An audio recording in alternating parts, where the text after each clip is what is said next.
You may have heard about the Quran's idea of paradise being 72 virgins, and I promise I will come back to those virgins. But in fact, here in the Northwest, we're living very close to the real Quranic idea of paradise, defined 36 times as gardens watered by running streams. Since I live in a houseboat on the running stream of Lake Union, this makes perfect sense to me. But the thing is, how come it's news to most people? I know many well-intentioned non-Muslims who've begun reading the Quran but given up, disconcerted by its otherness. The historian Thomas Carlyle considered Muhammad one of the world's greatest heroes, yet even he called the Quran as toilsome reading as I ever undertook, a wearisome, confused jumble. Part of the problem, I think, is that we imagine that the Quran can be read as we usually read a book, as though we can curl up with it on a rainy afternoon with a bowl of popcorn within reach, as though God, and the Quran is entirely in the voice of God speaking to Muhammad, were just another author on the bestseller list. Yet the fact that so few people do actually read the Quran is precisely why it's so easy to quote. That is, to misquote. Phrases and snippets taken out of context in what I call the highlighter version, which is the one favored by both Muslim fundamentalists and anti-Muslim Islamophobes. So this past spring, as I was gearing up to begin writing a biography of Muhammad, I realized I needed to read the Quran properly as I could, that is. My Arabic's reduced by now to wielding a dictionary, so I took 4 well-known translations and decided to read them side by side, verse by verse, along with a transliteration and the original 7th century Arabic. Now, I did have an advantage. My last book was about the story behind the Shia-Sunni split, and for that I'd worked closely with the earliest Islamic histories, so I knew the events to which the Quran constantly refers, its frame of reference. I knew enough, that is, to know that I'd be a tourist in the Quran, an informed one, an experienced one even, but still an outsider, an agnostic Jew reading someone else's holy book. So I read slowly. I'd set aside 3 weeks for this project, and that, I think, is what is meant by hubris, because it turned out to be 3 months.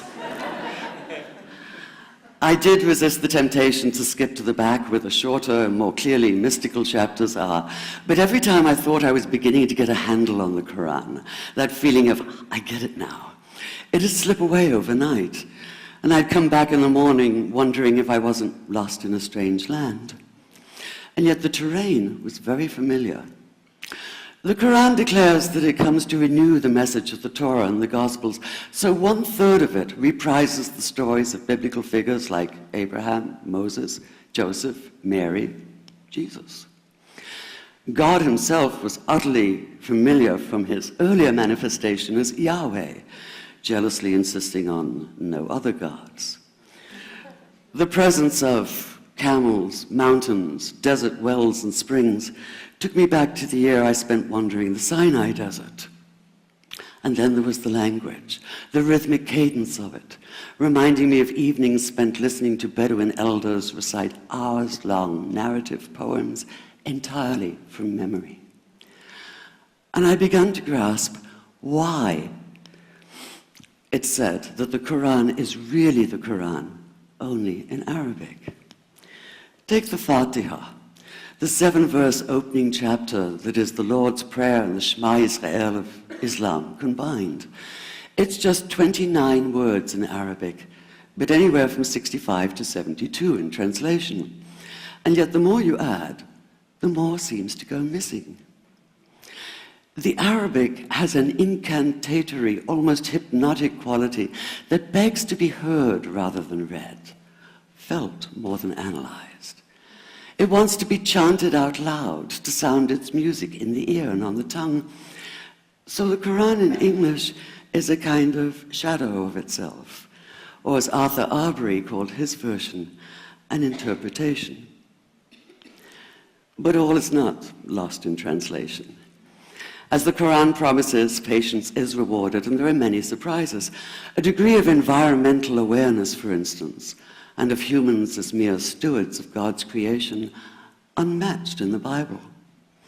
And where the Bible is addressed exclusively to men, using the second and third person masculine, the Quran includes women, talking, for instance, of believing men and believing women, honorable men and honorable women. Or take the infamous verse about killing the unbelievers. Yes, it does say that, but in a very specific context. The anticipated conquest of the sanctuary city of Mecca, where fighting was usually forbidden. And the permission comes hedged about with qualifiers. Not you must kill unbelievers in Mecca, but you can, you are allowed to, but only after a grace period is over. And only if there's no other pact in place. And only if they try to stop you getting to the Kaaba.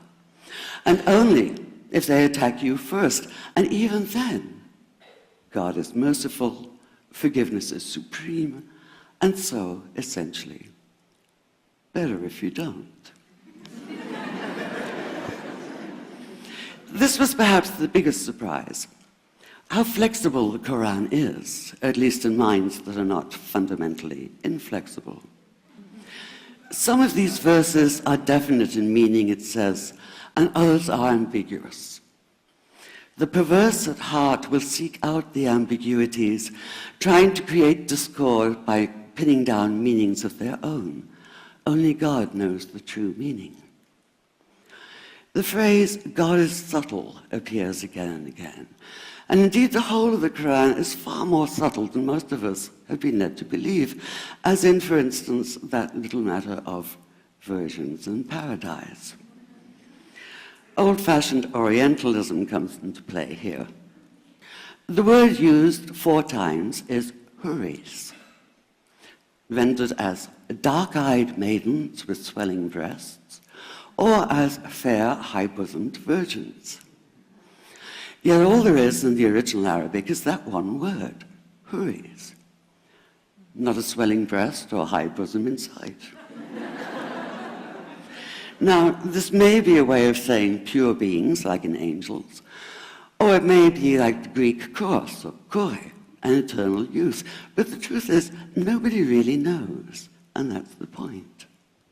Because the Quran is quite clear when it says that you will be a new creation in paradise, and that you will be recreated in a form unknown to you, which seems to me a far more appealing prospect than a virgin.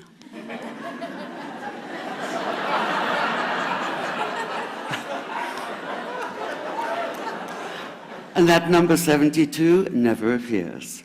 There are no 72 virgins in the Quran.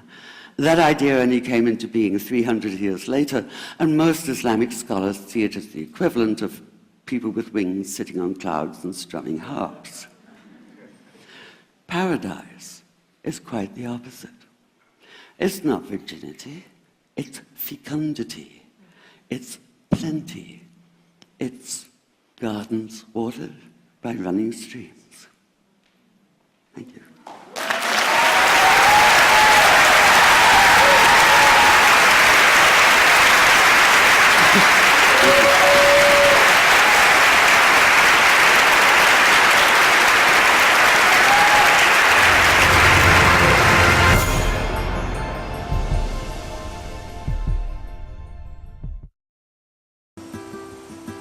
% of the world's food supply is lost to spoilage. That's $458 billion worth every year. On a smarter planet, we're building intelligence into physical things. So we can know how far our foods travel. Monitor temperature all the way to the market. And know it got to the table fresh. It's already happening in places like Canada, Norway, and Vietnam. When we make food smarter, we make it safer. That's what I'm working on. I'm an IBMer. Let's build a smarter planet.